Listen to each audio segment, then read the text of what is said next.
Good morning. I'm Alexis Herman, Assistant to the President and Director of the White House Office of Public Liaison. And on behalf of the President, I'd like to take this opportunity to welcome all of you today to the old Executive Office building here at the White House. We are very excited and very pleased that we have the opportunity here today to launch the questionnaire with the Department of Labor that is going to signal to the nation that this administration truly cares about working women. I can say as a former director of the Women's Bureau how especially pleased I am that not only participating in this launch today will we have the Secretary of Labor and the Director of the Women's Bureau, but also the First Lady of the United States. And I know that all of you know that we could have no better champion for working women than Hillary Clinton. So won't you please welcome now the First Lady, accompanied by Secretary of Labor Robert Reich and Women's Bureau Director Karen Nussbaum. Hello there.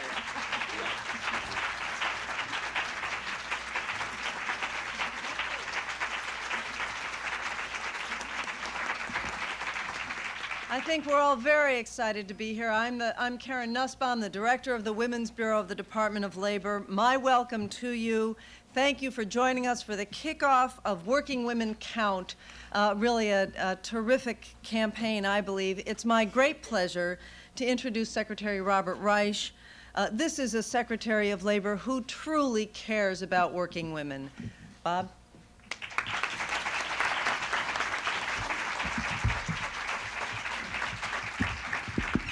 Well, thank you so much, Karen. There's so many people to thank, and I'm not going to get to everybody, but I just very quickly want to obviously thank Mrs. Clinton and Alexis Herman for hosting this event, Linda Lavin and Valerie Harper, who I'll tell you a little bit more about. They don't need very much introduction, but I want to talk to you, give them a chance to talk to each of you. Dorothy Shields, Director of Education for the AFL-CIO, for supporting this project. Ellen Curnow from Au Bon Pain for supporting the project, and obviously Karen Nussbaum for all of her work in getting this off the ground. Many members of Congress, too numerous to mention, have been enormously helpful in this. Businesses, unions, media outlets for supporting this. Let me talk a little bit about what this is, because this is the largest, most important means the government has ever undertaken for listening to working women. A questionnaire that's going to go out to millions of working women, beginning today, through partners all over the country, to find out what it is that working women value most, what they need most. 47%, almost 47% of all of the people working in America are working women. Very rarely do they have a voice. They need so much. As I travel around the country, I hear from working women who tell me about their problems with health care and with child care. They don't get equal pay. They have problems. Many of them are having 2 or 3 jobs. There has been an enormous structural change in the American economy over the past 20 years. 20 years ago, 30 years ago, a much smaller percentage of women were in the workforce. But you see, as wages have declined for many men, as families have struggled over the last 20, 30 years to make ends meet, many women have come into the workforce. I wish it was all because of all these wonderful new opportunities for women. Much of it is because women have to be in the workforce in order to make ends meet. We have a lot of single parents who have to be there. And working women are not heard as they should be heard. We want to make sure that this administration hears what working women have to say, what is important to them. It's going to shape public policy. It's going to shape the way we approach the needs of working women. Now, obviously, health care is very, very important. I already know from going around the country that health care is one of the things that working women need. They complain about they're paying about 68% more for the health care they get than men, often because they don't get it, often because they have part-time jobs, often because they have to pay for it themselves. Their employers don't take much responsibility, often because they have their own families and have to absorb all that responsibility themselves. But it's not just health care, it's many, many other issues. And this questionnaire is going to elicit from working women what those issues are. Again, we're talking about a scale never attempted before. Millions of working women will, over the next few months, before the end of August, have an opportunity to express what their needs are to the government. We're going to collate those needs. By October, we'll be able to announce what the results of this questionnaire have been.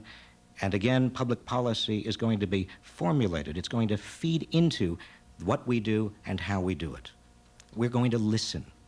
We're going to give working women a voice. Let me introduce to you now two women. I want to introduce these women.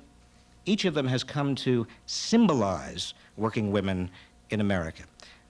They're emblems of working women in their professional lives. The women that they have portrayed are people who working women all over America have identified with. But in their private lives, each of these women also has dedicated themselves in their private lives to the causes of working women.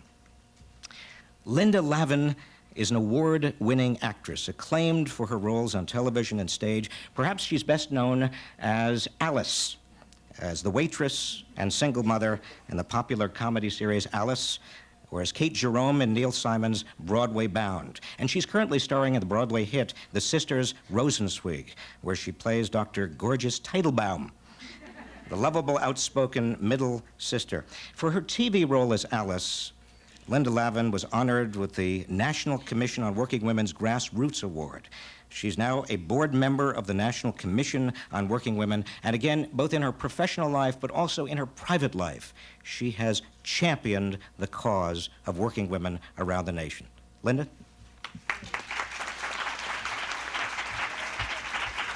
Thank you very much.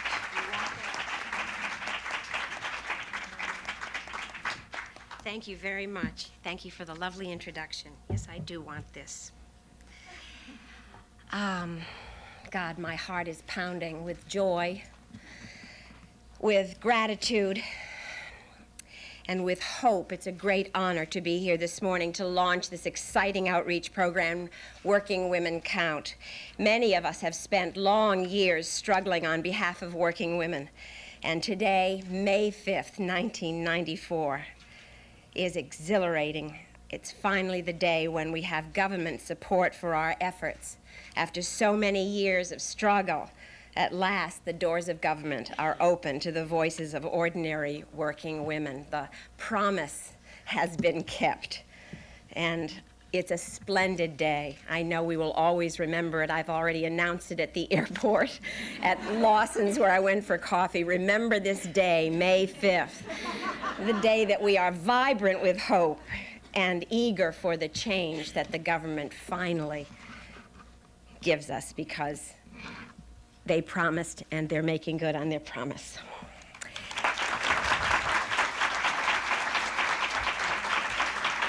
And so I'm very grateful to First Lady Hillary Clinton and Secretary Reich and Director Karen Nussbaum for making women's concerns a vital part of American public policy for the first time in our nation's history. As Secretary Reich just told you, I came to the working women's world and to the issues of working women through a character I played on television for 9 years, Alice. Alice was a single mother who worked as a waitress in a diner, and for 9 years I saw life through her eyes. She can't be here today because, of course, she can't get flex time, and Mel won't let her go. So she sent this. I want to show it to you.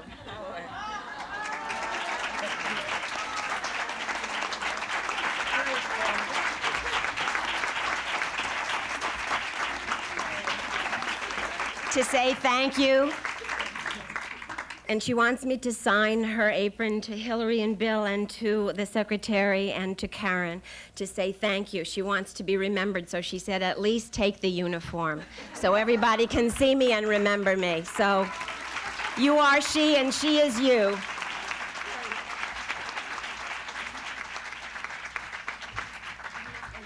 Oh, you're not. I'm sorry.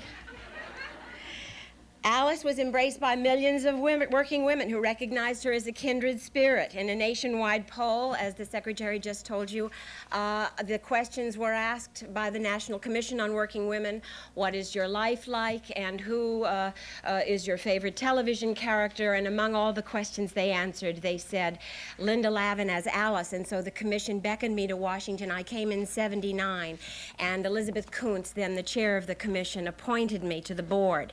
And so for 15 years, I have served as a media commission. And I've been traveling around the country and talking and listening to thousands of women who work in traditionally female, underpaid jobs, you know, those invisible, essential jobs that keep our country running. Because it's mainly women who answer phones, serve food, process money, handle paperwork, sell merchandise, nurse the sick, care for the children and the elderly, and then go home and take care of their families and clean up.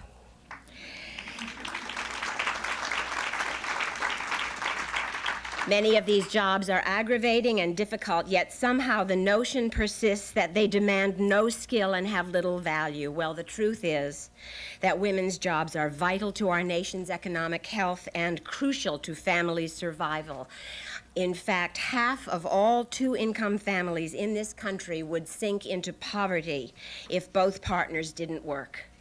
That means millions of women are working not for pin money or extras for the kids, but for bare basics and to keep from drowning. And every one of these women deserves decent pay and dignity on the job.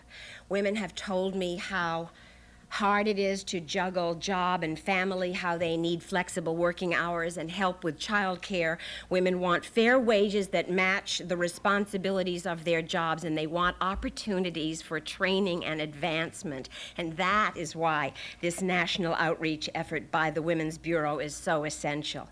In order to improve working conditions for women, we must listen to their concerns, and then we must put into action what we've learned.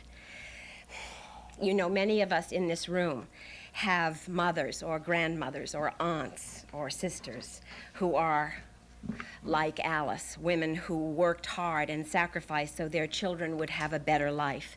These women, and you are here, are the backbone of their families and the strength of our economy. And we owe you and them a measure of what you have given us. One of these women was the mother of the president. And she was someone I really wanted to meet during the inaugural week. And when I found out that she would be at a certain place, I ran to meet her and happily got to see her on the steps of this house. And I ran up the steps.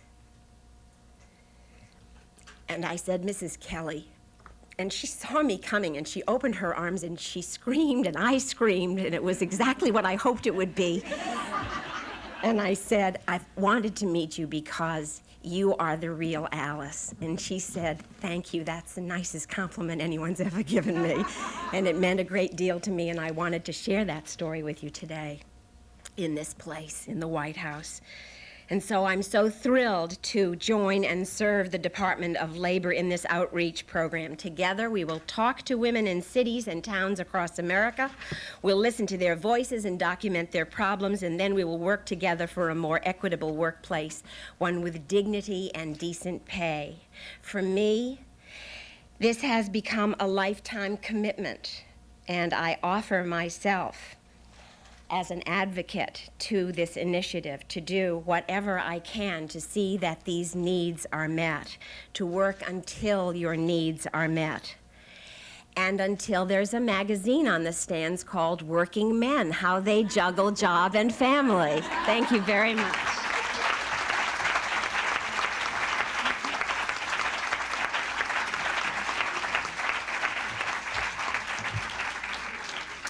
Thank you, Linda. Linda had 2 performances last night, yesterday, and she came for this and has another performance tonight. Linda, thank you so much. And I'm glad you found my little stand appropriate and useful, because I certainly do. I want to also introduce, if Alice represents working women, there's also another person who has come to symbolize working women in America, and that's Rhoda. Valerie Harper, 4-time Emmy Award winner, first achieved fame as Rhoda Morgenstern on the Mary Tyler Moore Show and her own spin-off series, Rhoda.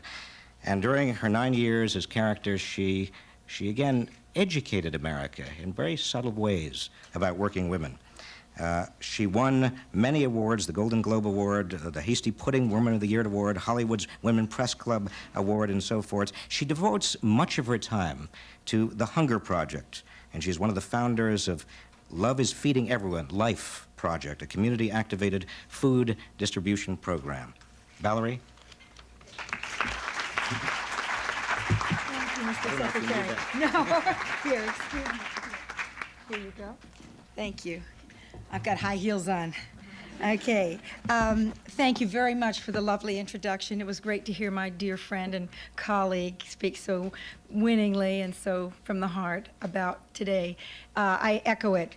My remarks will be brief, but just to say it's an honor to be here with the First Lady, Hillary Rodham Clinton, of whom I'm a major fan, profoundly, deeply in my bone marrow. And of course, Karen Nussbaum, who is head of the Women's Bureau, who I've worked with for years, 9 to 5, where she has diligently been out there for many years. And it's so great to have a labor secretary who really, really has not only in his deed but in his heart, just by the language he has used. For instance, instead of he's starting to call it instead of the Department of Labor, the Department of the American Workforce. It's much more human, eh? A human face on government. And this outreach that Linda speaks of, it's a reach in. We want the women to reach in, to come forth. And these questionnaires will be in these magazines, Essence, Working Woman, Working Mother, and Ms. And they're going to be on the stands, and it's going to be unions, and many organizations and corporations, little ones, huge ones, are going to participate. So this is going to reach millions and millions of women, which is so exciting because I've done an awful lot of work in with hunger and global poverty over the years, and a key shift in the thinking of the world planners and the hunger response community is no longer to see the poor, the abjectly poverty-stricken in, say, Bangladesh or in our inner cities, in our rural South, where the health care isn't even in any way accessible, and food and just clean water is an issue. In those places, they are now seeing those people, those women who are the bulk of the poverty people in the world, not as the problem, but as the solution. And the Mohammed Yunus, who I've worked with for many, many years, and with whom the First Family is quite aware, who has the Grameen Bank. It's based on women standing together and paying back mini loans. That kind of grassroots from the ground up is what is needed. And to long work with Africa and the Hunger Project, what we saw was missing was the rest of the world relating to Africa, savior to victim, rather than partner. A partner, you look in the eye and you listen to a partner. So I'm proud to be sitting in front of all these marvelous working women. I don't know if the press has the list of carpenters and police officers and clerics and housekeepers and it's dentists. It's just too numerous. And they're sitting here representing all those walks of life. And so it is you that need to get those questionnaires back to the government and then stay involved, because a lot of what's wrong with America is not enough citizens have their sleeves rolled up.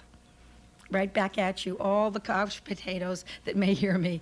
If you just start supporting the government, it's too easy to criticize those we elect the minute they're in office. We need to support what needs to be done in our country and the world, the leaders that we are. I'm honored to be here. We speak of work often in terms of specifics, the factory, the office, the store, the boss, the employee. But the American workplace is more than just a physical location. It is an environment, and we carry it. Those who work, those for whom we work. There's an environment. And there's a mindset that is real obsolete but persists. And what's so exciting and powerful and engaging and thrilling for me in this initiative, the Working Women Count, is that this attacks that mindset. Because in a context of women's work doesn't really count, it keeps manifesting that way, even though we know it to be different. Everybody's life reflects it.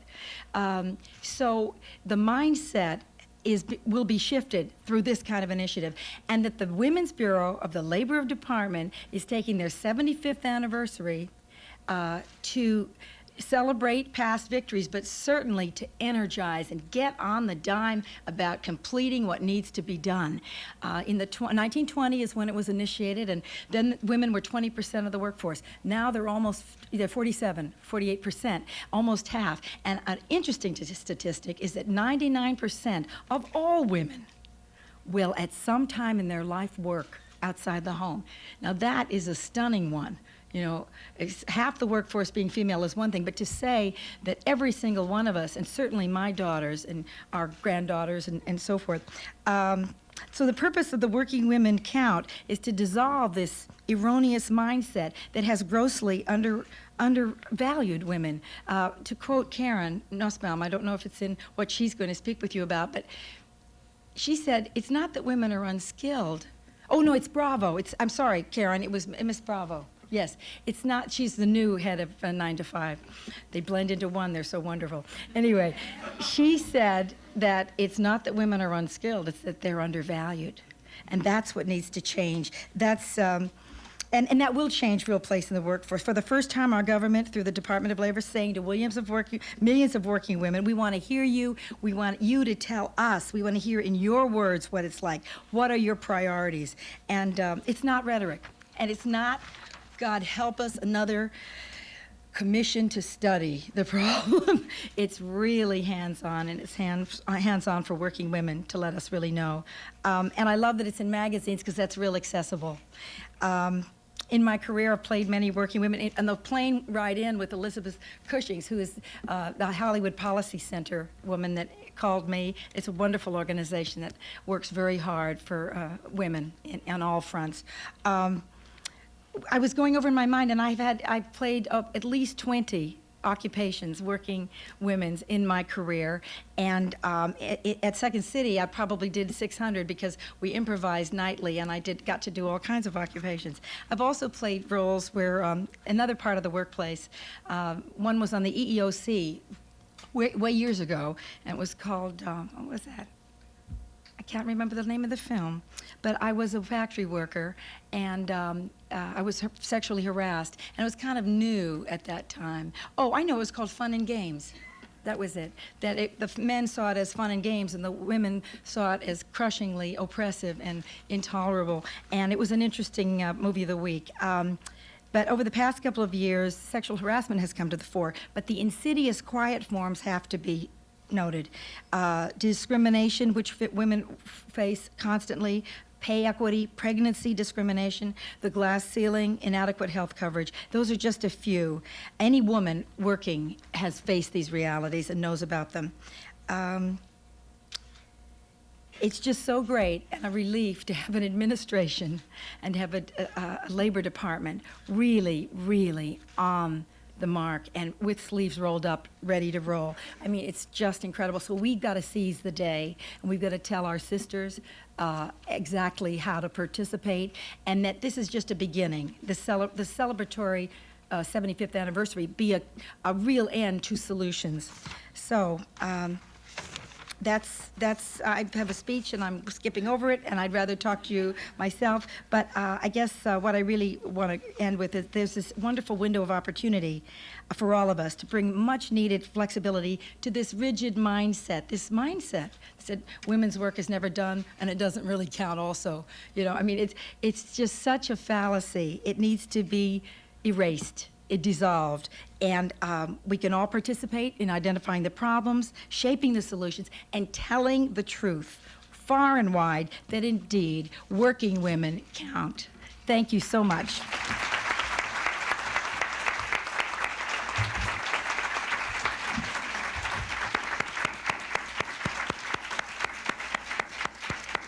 Well, Valerie, thanks so much.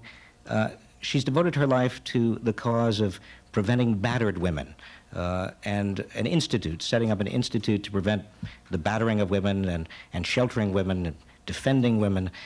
She is also now spending a lot of her time working with me at the Labor Department. She is my partner and my wife, Claire Dalton. Claire.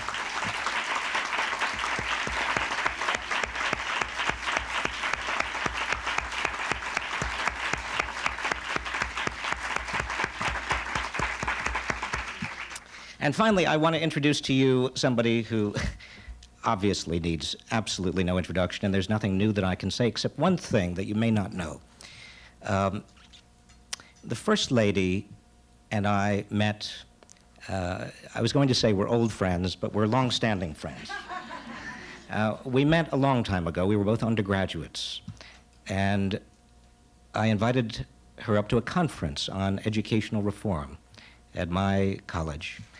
I had not known her. It was 1960. I won't even tell you what the date was.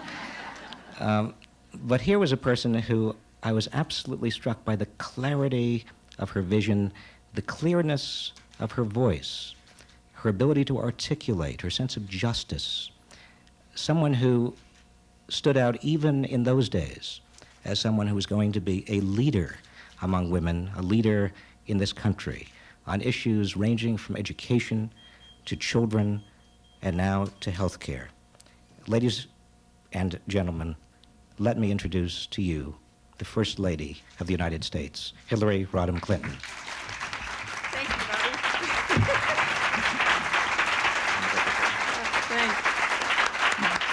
Thank you. Thank you very much. Thank you very, very much.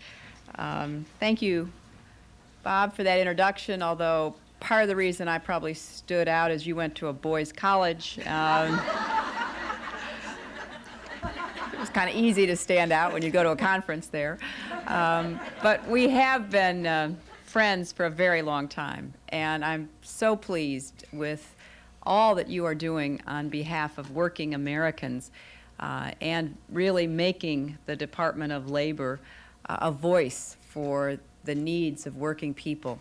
And I'm also very pleased you introduced Claire, because as I was sitting there, I was thinking about all of the work that she has done and the fact she just finished teaching for the semester, which enables her to be here with us.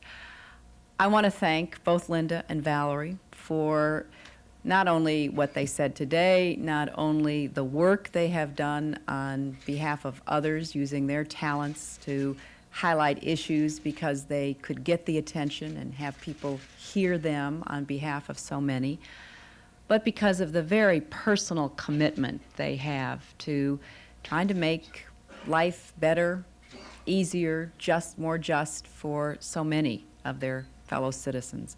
And Linda, I want to thank you for the story about my mother-in-law, because again, as I was sitting there, I was looking forward in my mind to the next Sunday, which is Mother's Day, and thinking about my mother and thinking about missing my husband's mother and what she has done and given, and the fact that we have a president who is so supportive and caring about working Americans, but particularly sensitive to working women, I think is directly due to the life and example that his mother set. So I'm very appreciative, and I will pass that on. This is an exciting venture. It's not often you get two award-winning actresses like Linda and Valerie to come to highlight a government survey.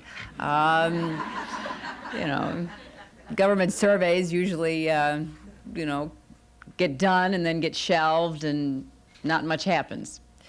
But with the leadership we have at the Women's Bureau and the courageous vision that Karen has as she tries to chart a new and invigorated role for the Women's Bureau, I can guarantee you this is not just the run-of-the-mill government survey.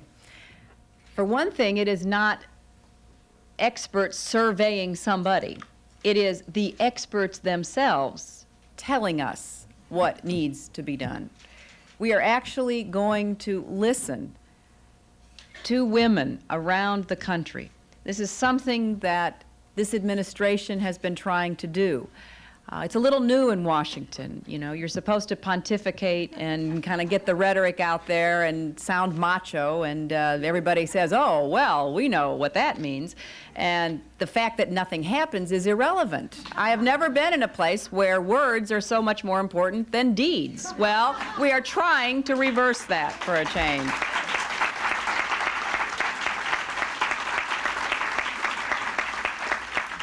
And the deeds we are going to be building on are the daily deeds that millions and millions of women perform in their lives. Women who get up at the crack of dawn and bundle the children, still sleeping in their pajamas, in the car to drop them off at daycare so they can punch in at 7 a.m. Women who work the night shift and are there to take care of us if we have an accident or stop for a cup of coffee on the road. Women who are literally keeping body and soul together as they race through their work days and then come home and continue the work that women have always done. It's a misnomer to separate women between those who work and don't work, since all women work. And as Valerie pointed out, 99% of us will work outside the home at some point in their lives. But it sometimes seems like 150% of us are working all the time in the house or outside the house in any event. So women work. We know that. And in our country, we are charting new terrain. Because unlike much of the rest of the world, where women still live lives of relentless, punishing physical work, bear the responsibility for family, often for the kind of income that can be eked out of a farm or in a small marketplace stand, we do have advantages of the material sort and are grateful for the progress that has been made on behalf of extending women the full extent of suffrage, which is not just the right to vote, but to be decision makers in how we chart our own lives. But there is still a long way to go. And I've had the opportunity to read some of the early surveys that have come in. And it's striking how women are so eager to contribute to helping solve the problems they face on a daily basis, because they know we are all in this together. That if we do not provide working wages for women who are helping to support a family with a man in the house, or for single women who are supporting themselves and children, that all of us are diminished. If we don't give benefits like health care to all working Americans, all of us pay a price for that. So we will take these surveys as they come in, and we will not only count them, but we will also try to get behind the check marks and the words to really understand what we can do here in Washington, the Department of Labor and the Women's Bureau and all of the administration, to give women the support and tools they need to make the choices that are right for them. I'm often asked whether I think now the role of First Lady should be changed to fit a new role model. And I always say, and mean it with all my heart, I don't want any new stereotypes that will in any way limit a woman's full expression of what is right for her as she makes her own life's journey. I have dear friends who are full-time homemakers and are working countless hours doing what needs to be done with the raising of children and volunteer activities in their community. I have friends who are full-time career women who have not married, who do not have children, but who give of themselves fully to the work they do. Most of my friends are women like me and many of you who balance work and family at different points in our lives. Many of my friends had their children in their 20s and entered the workforce in their 40s. Some of my friends entered the workforce in their 20s and had their children in their 40s. Most of my friends have just not been that organized. We just kind of struggle along, doing the best we can. And it is those voices coming from every corner of the country, from every kind of experience, that we must hear. Women are fully capable of making their own choices. What they don't have is the support and the skills and the tools and the protection to make choices that are right for them. We want to get this information so that we will know how to extend a helping hand, because I have all the confidence in the world that women like my mother and my mother-in-law and the women I know in this country will know how to make their own voices count once they are given the recognition and the value and the help they deserve to have. And that's what we're going to try to do. Thank you very much.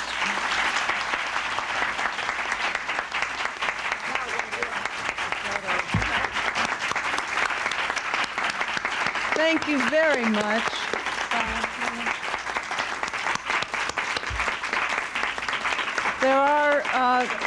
There are around 40 working women here. There are far more than that, but women that we've especially invited who represent different jobs, and I'd like to ask them to come forward now and present questionnaires that have been filled out today to kick this off. Verlette Allen, who is a Metro Radio Communications technician, Cindy Roy, a registered nurse, Gisela Sanchez, a bank teller, and Karen Spurgeon, a mail carrier. If you'd like to just come up and...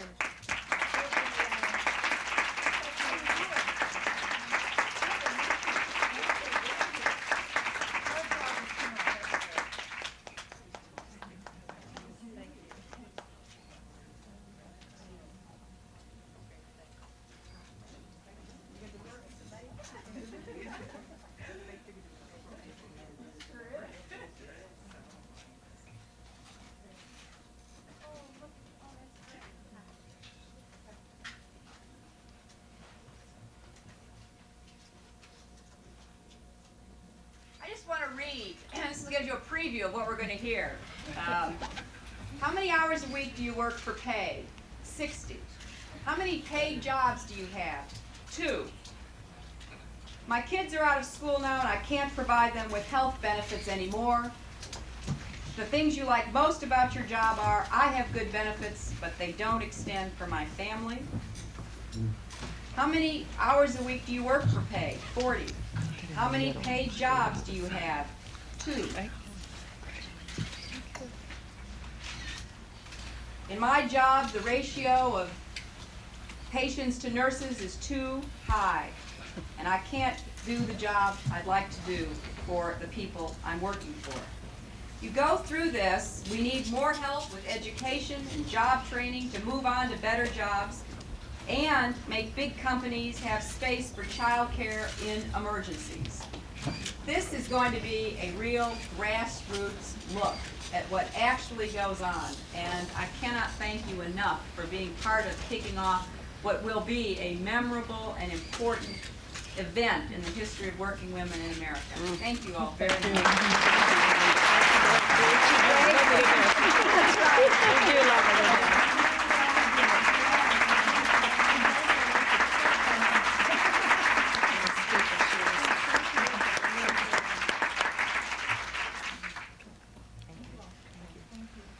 Karen, I'm going to hand these over to you for counting. We'll get to it. Thank you very much. Thank you, First Lady. Thank you. Well, obviously, the First Lady departs. Let's give her another warm round of applause. Thank you so much. Thank you. Thank you. Thank you. And now we're going to turn the podium back over to Karen and to Secretary Reich for any questions from the members of the press. I want to just add one word before we do go on to questions, and that is to say that this questionnaire will be distributed throughout the country to millions of working women through our many, many partners. We have hundreds of partners, which include big businesses, small businesses, large women's organizations like the YWCA down to very small grassroots groups like the Garment Workers Center in Sunset Park and the Asian Immigrant Women's Association and the Hard-Hatted Women of Chicago. Just about every kind of group you can imagine, and it's through that network from every sector, many unions will participate, that we will get the participation of women. And I'd now like to open it up to questions. And I'd like to help answer questions, I'd like to ask Valerie and Linda to join us back up here, and also ask a representative from both, one each from labor and from business, who have agreed to join us here. Dorothy Shields is the education director of the AFL-CIO, and I'd like Dorothy to come up. And Ellen Carno is the director of public relations for Au Bon Pain, and they are jumping right in with both feet into the campaign, and they can talk about their participation.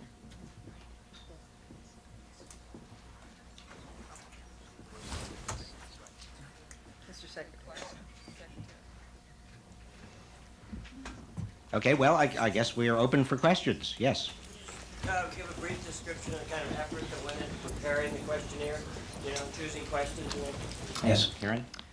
Yes, I've been on the job for almost a year, and I've traveled around the country widely talking with women in many different kinds of jobs. And as we did that, we were hearing what the problems were. So it's the process of, over the last year, combined with a small set of focus groups that led to the development of the survey in conjunction with survey experts to put together the right set of questions. Yes. While the working women of the country are filling out the questionnaire, the problems such as the glass ceiling, 70 cents per dollar, things like that still remain. What would you recommend in the interim? Especially what would you, Karen Nussbaum, and you, Dorothy Shields, and the other working women on the stage recommend that your colleagues do in the interim to solve those problems? Frederick Douglass said agitate. What would you do? Well, let me just say that right now we're not waiting for the results of the survey to work on a lot of these issues. With regard to the equal protection, women's equality, overcoming the pay gap, making sure that women have some of the needs met that they have articulated, the Office of Federal Contract Compliance, making sure that federal contractors give women, don't discriminate against women, and so forth. This administration is an activist administration on behalf of women. But of course, there is so much more to do. And this questionnaire enables us to understand how women feel these days, what is in women's minds, what we need to do more of, and also provides a vehicle for women all over America to express their sense of priority, their needs, in ways that even though we are working on many, many fronts, we still need to hear. Karen, do you want to add to that? No,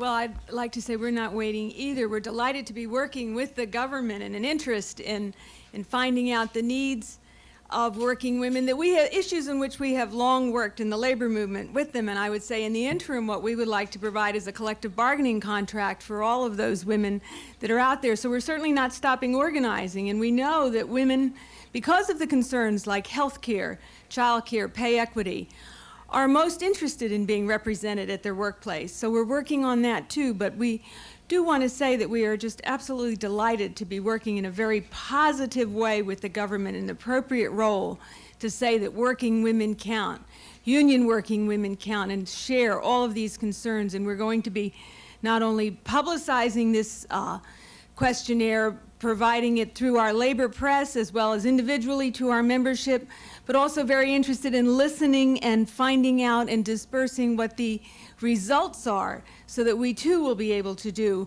an even better job in working with working women. Thank you. Anybody else? I should also add, just for the record, We are implementing very vigorously the Family and Medical Leave Act. We are pushing very, very hard on all of the authority we have and legislation that we've already enacted, much of which goes very much to the needs of working women in America. But again, this is just a beginning. There is so much more to do. Other questions? Just back to the survey, I'm wondering what you anticipate the return to be, the response, about how many. I know it's hard to predict, but what's the percentage usually? And also, how are you going to categorize the more personal statements that the women write on the surveys? We don't know how many will come back, and it's really hard to use any normal measure because this isn't a normal questionnaire. The distribution of it is so extraordinary because of the participation of our partners. So we think it will be big, but we really have no way to even put a number to it, and just we'll be looking, I think we'll be able to measure over the course of the summer as the returns come in. We won't be able to count every single, we'll be able to count, I don't know if we'll be able to read every single one, but the questionnaires do go back to the partners first. So every organization that participates, be it a company or a grassroots organization or a union, will look at them first and have a chance to look at those the individual statements, and then we will do as much of that as we can as well. And I'm sorry to say that the secretary is being told that he has to leave. I just work here. I'm a working man.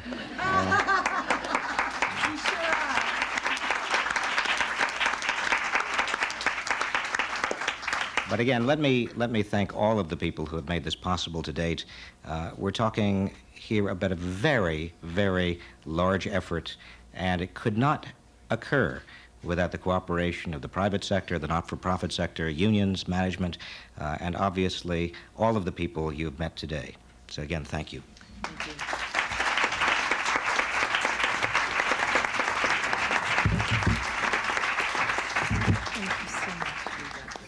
We are here for additional questions if there are any, though. Yes. I want to know about the working women that work part-time.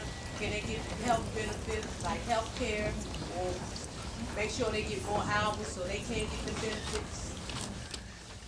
That's one of the questions I'm sure will come up. That one of the issues that I'm sure will surface. Certainly the issue of benefits is one that's being addressed with the Health Care Reform Act right now, and more broadly speaking, the concerns about the growth of part-time work and temporary work and so on are being looked at by the Department of Labor right now as we do a review of all of our policies to see where the gaps in coverage are, and then begin to look at what might be some possible solutions. Yes? Since this is not a, quote, scientific sample, are you making any effort to do a parallel random sample that would have statistical validity? Yes. First, and let me answer your question. Let me also say that I do know that we're running late. If there are people who need to leave, please know that you're excused to do so, and thank you very much for your participation. I appreciate it.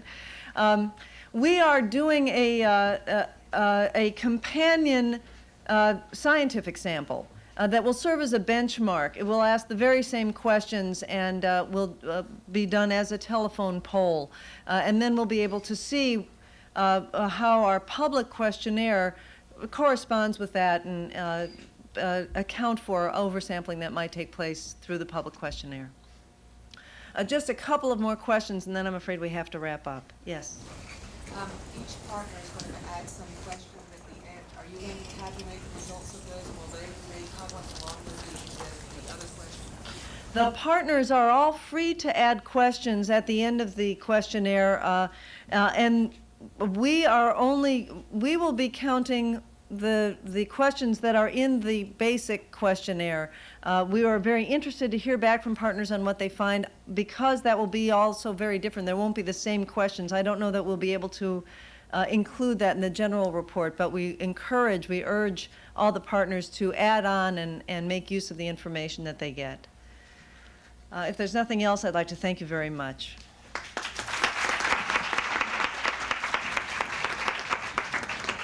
Let me just say in conclusion, before you depart, that I want all of us to give a very special warm round of applause to Karen and her leadership, because she is doing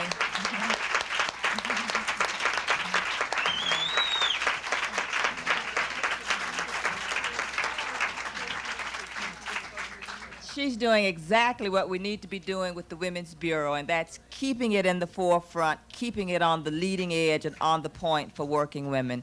We thank you for being with us.